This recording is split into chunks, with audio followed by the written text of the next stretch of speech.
to Sunday school, you enjoy hearing the Bible stories, and then you go to the big sermon, the big church, and you sit there, and I'm just, me and my brother just kind of hitting each other, just wondering when it's going to get over.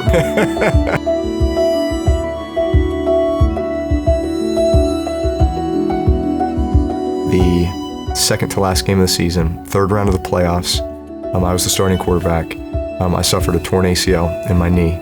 It was devastating for me. Junior year of high school too, this was when you're supposed to get recruited and just all of these things. I had to wait to have surgery for a month because they had to let the MCL heal before they repaired the ACL, and then I was still on crutches, and it was just, I'd hit that point.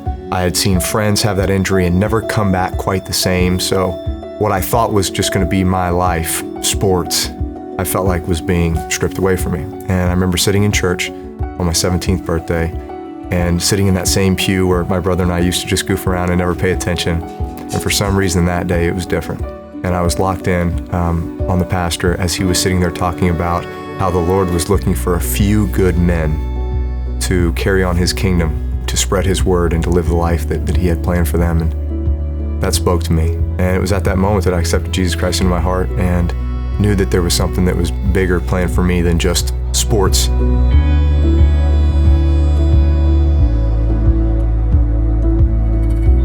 My fifth season, going into an off season in which I did not have a contract, I was going to be a free agent. I get hurt the very last game of the 2005 season with the San Diego Chargers. I never dislocated anything in my life, but I knew exactly what happened. And I knew too that besides maybe like a broken neck or something, that is the absolute worst injury that I could ever have asked for a quarterback. As I'm walking off the field with my shoulder stuck like this because it was dislocated, I'm sitting there thinking, I'm probably never going to put on a Charger uniform again. And then it hits me that, I might not ever play football again.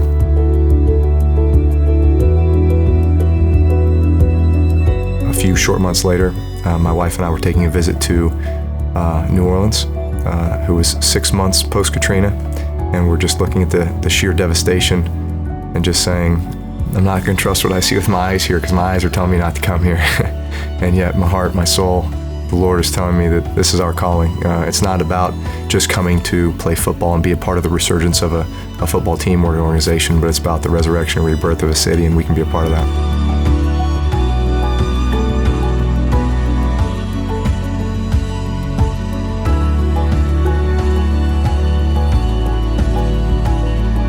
We score, the Colts are driving, we get the interception, we go score, now we're up 14 with 3 minutes left, and yet you're still thinking, I know Peyton Manning, I know this team.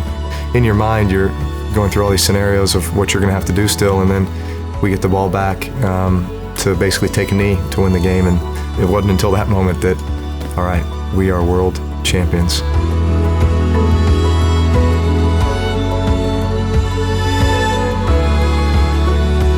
I think we as people, we want to see and touch and feel in order for it to be real for us, and yet 2 Corinthians 5:7 will tell you, you'll be led by faith and not by sight. So much of life is that. It's faith in God, knowing that He's got a plan, and at times you don't understand it, and you're not going to see it, and yet you just have to trust and you have to have faith.